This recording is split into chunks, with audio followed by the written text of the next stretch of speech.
علی بھی اگلا سوال ہے، قرآن کہتا ہے کہ آخرت کے دن کان، آنکھ اور عقل جیسی نعمتوں کے استعمال سے متعلق پوچھا جائے گا، جبکہ اس دنیا میں جو دین کے معاملہ میں عقل یوز کر کے سوال کر بیٹھے وہ واجب القتل قرار دے دیا جاتا ہے۔ دنیا میں جان جاتی اور آخرت میں عذاب۔ کتنا زبردست سوال کیا۔ دنیا میں عقل استعمال کریں تو جان جاتی ہے، اور اگر دنیا میں عقل استعمال نہ کریں تو آخرت میں عذاب ہے، تو جائیے کتنے؟ تو میرے خیال ہے شہید ہونے کو ترجیح دینا چاہیے، صحیح، کیونکہ آخرت کا عذاب جو ہے وہ بہت سخت ہے۔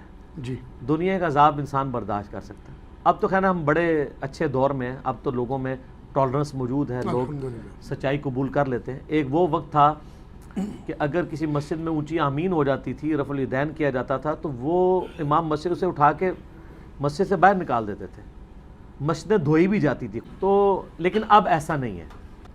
تو یہ بات تو ٹھیک ہے، سورہ بنی اسرائیل کی آیت نمبر 36 ہے، وَلَا تَقْفُ مَا لَيْسَ لَكَ بِهِ عِلْمٌ إِنَّ السَّمْعَ وَالْبَصَرَ وَالْفُؤَادَ كُلُّ أُولَٰئِكَ كَانَ عَنْهُ مَسْئُولًا۔ 10 کمانڈمنٹ میں سے 9th کمانڈ ہے، اے انسان کسی چیز کی پیروی اس وقت تک مت کر جب تک کہ اس کے بارے میں تیرے پاس ڈیفینٹ علم نہ آ جائے۔ بے شک کان، آنکھیں اور عقل اس کے بارے میں تم سے پوچھا جائے گا کہ تم نے ان نعمتوں کو یوز کیوں نہیں کیا۔ اور قرآن حکیم میں کئی جگہ ہے کہ یہ نعمتیں پوچھی جائیں گی۔ یہ نعمتیں جو ہیں وہ اسی لیے ہیں کہ ان کو استعمال کر کے آپ سچائی تک پہنچیں۔ انسان کے پاس سب سے بڑی دولت ہے نا جو اللہ کی دی ہوئی نعمتوں میں سے، وہ عقل ہے، جی، کیونکہ ایمان تک بھی آپ اسی عقل کے ذریعے پہنچتے ہیں۔ بے شک۔ اسلام نے تو توہمات کو، فرسودہ نظریات کو ختم کیا تھا عقل کے ذریعے، اور اسلام کے ماننے والے کہیں عقل استعمال نہ کرو۔ ہاں پارشلی بات درست ہے کہ جہاں اللہ کا حکم آ جائے نا وہاں عقل کو دخل نہیں ہے، جی، لیکن جہاں اللہ کا حکم بھی نہیں ہے، بزرگوں کے فرامین ہے، وہاں تو عقل اپنی استعمال کریں گے نا۔ مثلا میں عقل استعمال کرنے کا آپ کو طریقہ بتاتا ہوں۔ صحیح مسلم میں حدیث ہے، نبی صلی اللہ علیہ وآلہ وسلم نے فرمایا کسی شخص میں تم میں سے استطاعت ہے کہ وہ رات میں تہائی قرآن پڑھ لے۔ صحابہ نے کہا یا رسول اللہ کس میں استطاعت ہو سکتی ہے؟ تو آپ نے فرمایا سورہ اخلاص تہائی قرآن کے برابر ہے۔ سبحان اللہ۔ بے شک۔ لیکن آپ کے اولیاء اللہ تو ایک ایک رات میں 8 قرآن ختم کرتے تھے، فضائل مال میں لکھا ہوا ہے۔ تو صحابہ کرام تو کہتے ہیں ہمارے اندر استطاعت نہیں ہے، وہ تو عربی بھی تھے۔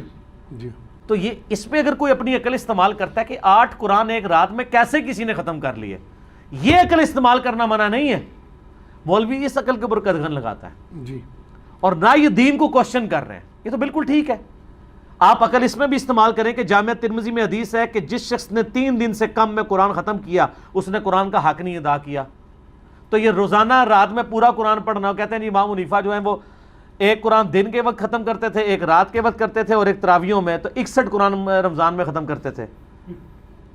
تو امام حنیفہ کو یہ حدیثیں نہیں پتہ تھی کہ 3 دن میں بھی قرآن آپ نے کم از کم 3 دن میں کرنا ہے، اور یہ ان کو کہہ رہے ہیں جن کو عربی آتی ہے، جن کو عربی نہیں آتی وہ تو 3 دن میں بھی نہ کرے، بغیر سمجھ کے پڑھ رہے نا وہ۔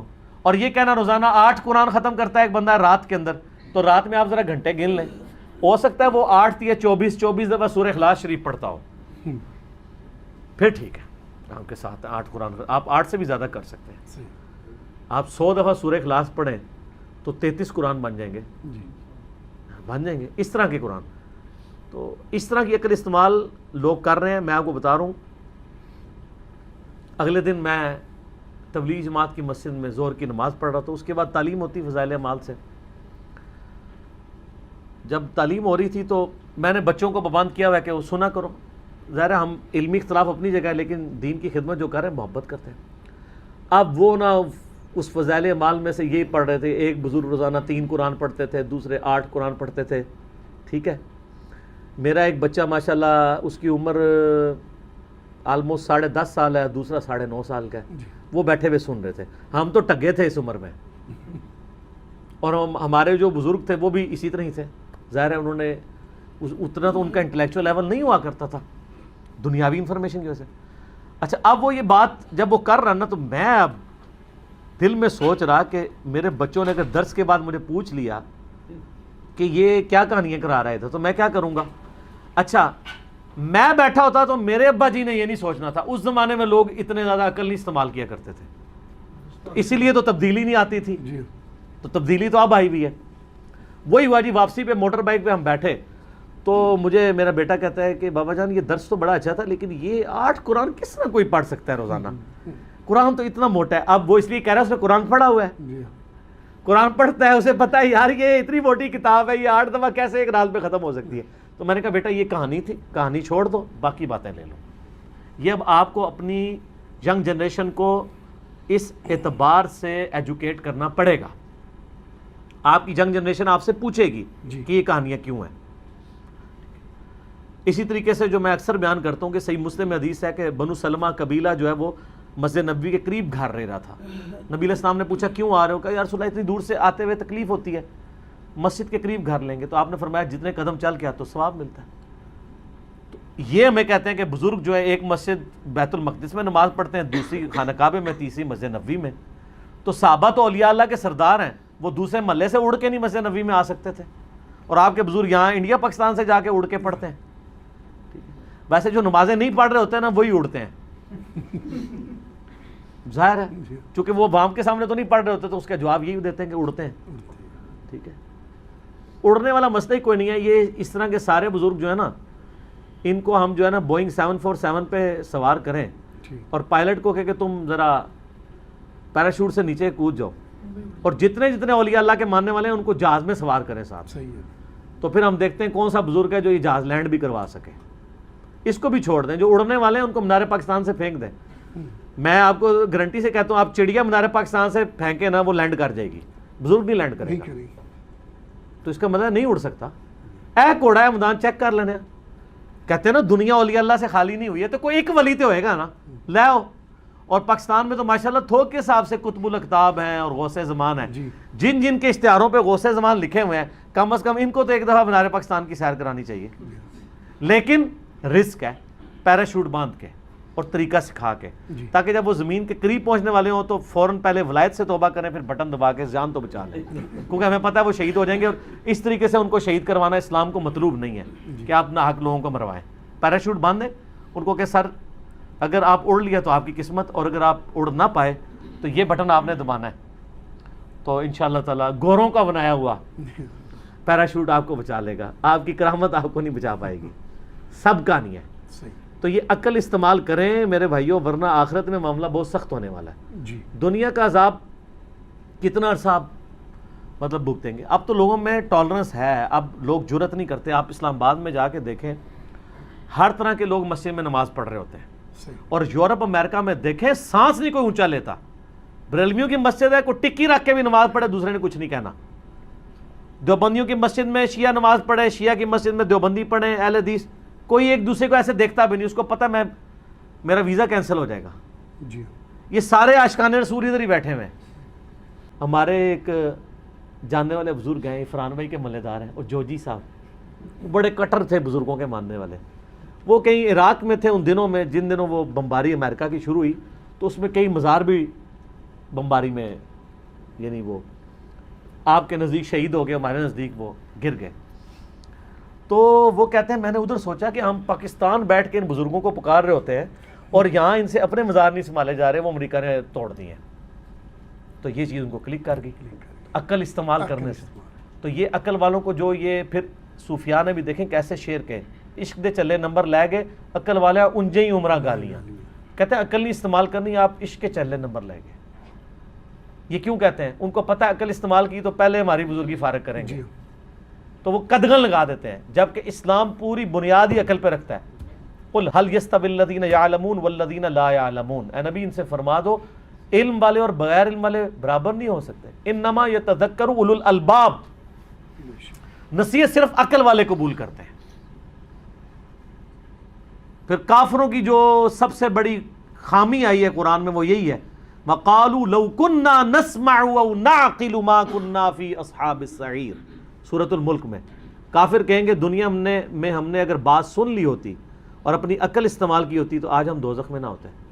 تو اللہ تعالیٰ فرمائے گا فَاعْتَرَفُوا بِذَنبِهِمْ, انہوں نے اپنے اصلی جرم کا اقرار کر لیا. فَسُحْقًا لِأَصْحَابِ السَّعِيرِ, لیکن پھٹکار ہے دوستیوں پہ. عشق دے چلے تو نبی علیہ السلام نے زمانے نہیں نمبر لے سکے. ابو داؤد میں حدیث ہے, ابن ماجہ میں, ترمذی میں, ایک شخص آیا نبی علیہ السلام کو سجدہ کیا, آپ نے بات سر اٹھائی کیا کر رہا ہے؟ کیا یا رسول اللہ میں کوفے گیا تھا، ہیرا نامی شہر ہے وہاں پہ، وہاں میں نے دیکھا لوگ اپنے سردار کو سجدہ کرتے ہیں، تو آپ تو اللہ کے رسول ہیں، تو آپ کو کیوں سجدہ نہ کریں؟ عشق، محبت، اجتہاد، قیاس نو لے کے بیٹھے نے۔ آپ نے فرمایا کہ اگر میں سجدہ جائز سمجھتا تو عورتوں سے کہتا اپنے خامدوں کو سجدہ کرو اس حق کے سبب جو اللہ نے دیا ہے۔ یہ آخری حصہ حدیث کا تو مشہور ہے، پہلا حصہ ہی نہیں ہے، اس میں کہانیاں ختم ہونی تھی، تو علم والے دیکھ لیں۔ اچھا، نبی علیہ السلام کو قرآن میں کیا حکم ہے کہ آپ دعا کریں اللہ میرے عشق و سرور اور وجدان میں اضافہ کرتے یا میرے علم میں اضافہ کرتے؟ قل رب زدنی علما انما یخشی اللہ من عبادہ العلماء، اللہ کی خشیت اور معرفت صرف اہل علم کو ہے۔ قرآن بات علم کی کرتا ہے، مولوی علم کا دشمن ہے، اس کی ایسے عقل کا دشمن ہے، اور پھر وہ کہے گا پھر میں اس پہ یہ کہتا ہوں عقل نہ ہوئے تو موجہ ہی موجہ، عقل ہوئے تو سوچا ہی سوچا۔ اصل میں ان کی اپنی عقل کوئی نہیں ہے، وہ اگر ایک بلی کی دم کٹ جائے نا وہ کہتی ہے کہ باقیوں کی بھی کٹ جائے، ان کی اپنی عقل ماری ہوئی ہے اس لیے موجے مار رہے ہیں، یہ جب مریں گے تو ان کو پتہ چلے گا عقل اس کام کے لیے نہیں تھی گی۔ اور دنیاوی معاملات میں ماشاءاللہ عقل پوری کام کرتی ہے ان کی، دین کے معاملے میں آپ پہ قدغن لگاتے ہیں، عقل استعمال نہیں کرنی۔ کیوں؟ عقل آپ استعمال کریں گے تو آپ ان کے لیے چیلنج بن جائیں گے، لوگ تو پوچھیں گے۔ یہ عقل استعمال کی تھی نا حضرت سلمان فارسی نے، تو حضرت عمر سے کہا تھا کہ بھئی تمہارا خطبہ نہیں سننا، پہلے یہ بتاؤ یہ لباس کہاں سے سلوایا ہے۔ حضرت عمر فاروق رضی اللہ تعالیٰ عنہ کی شہادت کے ایام جب آتے ہیں تو آپ ممبروں سے یہ اکثر واقعہ سنتے نہیں ہیں؟ او جی حضرت عمر سے تو بڑے مجمع میں ایک بندے نے پوچھ لیا تھا، تو انہوں نے کہا مال غنیمت میں ہر بندے کو ایک چادر ملی تھی، میرا واقعی قد لمبا ہے، میرے بیٹے عبداللہ نے مجھے دوسری چادر دی، میں نے لباس سلوا دیا۔ تو حضرت سلمان فارسی نے کہا تھا کہ اب تم حکم دو، تمہاری اطاعت کریں گے ہم، کیونکہ ہمیں پتہ چل گیا کہ ہم تمہاری کریڈیبلٹی لوز نہیں ہوئی۔ تھوڑی سی آپ عقل استعمال کر لیں تو آپ کو کئی ایک معاملات کلیئر ہو جائیں گے، اچھا یار یہ تو اس طرح تو نہیں، یہ تو ہے ہی بالکل خلاف عقل بات ہے، ایسا تو ہو ہی نہیں سکتا، ایسے تو ہونا ہی نہیں چاہیے۔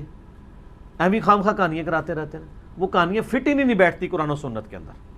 تو اس میں گھنٹوں بول سکتا ہوں، ابھی کئی شرارتی والی میری باتیں میرے دماغ میں آ رہی ہیں، لیکن معاف کیا، اگلا سوال کریں۔ جزاکم اللہ خیر۔